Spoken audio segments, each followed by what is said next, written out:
everybody, it's Selena. I have another project inspired by Jean Wragg. This time it is a doily bag. I'm not sure if she uploaded 3 or 4 videos showing her gorgeous doily bags. And although I've never watched the tutorial, I learned from Jean's video how to put the 2 parts of the bag together. And I want to tell you how I made it. I made mine, I gave my own twist to it, and the style is different from Jean's, and it is a very colorful doily bag. And like I said, I want to tell you how I made it, because there's no sewing involved. I don't know if it is the right way, but as we all know, in crafting there's no right or wrong, as long as the project serves its purpose and doesn't fall apart, and this one is fine. I crocheted my doilies, but you can buy them. I just crocheted because it's the most relaxing hobby for me. But I put it, whether you buy them or you crochet them, I did like as follows. So I crocheted 2 identical doilies in the identical shape, identical shape, yes, because I followed the same pattern, and identical size.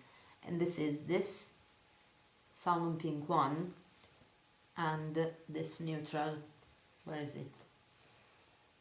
This neutral one. And then 2 smaller doilies, changing completely the pattern and the size, and this yellow one and the dark green one. At that point I started building the bag, which I decorated after it was put together. So I glued 2 doilies and 2 doilies together to form a couple, 2 couples of doilies, but I didn't glue the green one all around the pink one, and explain you why later. I just glued the central part, and the same I did with the 2 doilies on the back. Then I cut 2 circles from a vintage tablecloth. I lined just a part with this lovely white trim, and the bag was, the 2 parts were not together at that point, so I placed the circles exactly in the center of the doilies, because the structure of the bag must be symmetrical. At that point I had completed my 2 parts, and I glued them together with this trellis trim. The trellis trim forms the depth of the bag, because I didn't want it completely flat, so you can see it's quite the width of the bag, sorry, not the depth, because I didn't want it flat like this. It goes, this trellis trim is glued to the sides of the circles, and the trim goes all around the bag and forms the strap. And I just added a piece of burlap to give it a country look from here to here, just for the handle. And then I started embellishing it.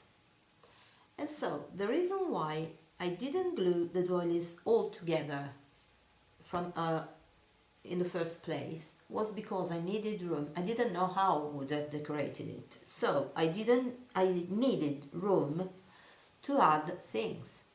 And for example, between the green and the pink doily, I had room enough to add some tassel trim, the brown one. Also, I had room underneath to create all the fringes with feathers and fibers, and also here I could put some trim, some dangle trim. Only after I glued the rest of the doilies together, not to have the green one and the yellow one flopping on like this.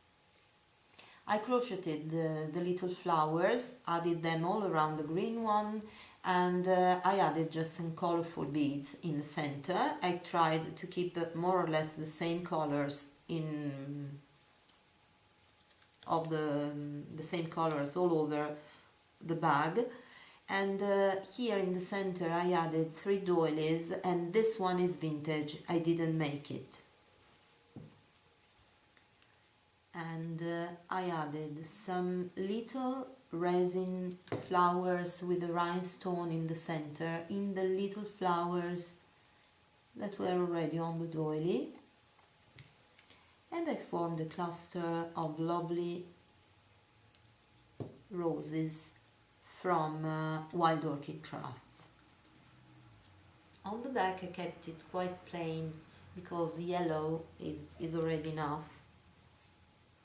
I added this big applique with leaves and just some pale colorful flatback pearls here, 2 white pearls here, and underneath I put another neutral color doily I crocheted a long time ago.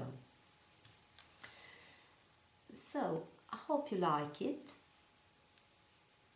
It is really fun to make, and thank you all for watching. Have a lovely day. Bye bye.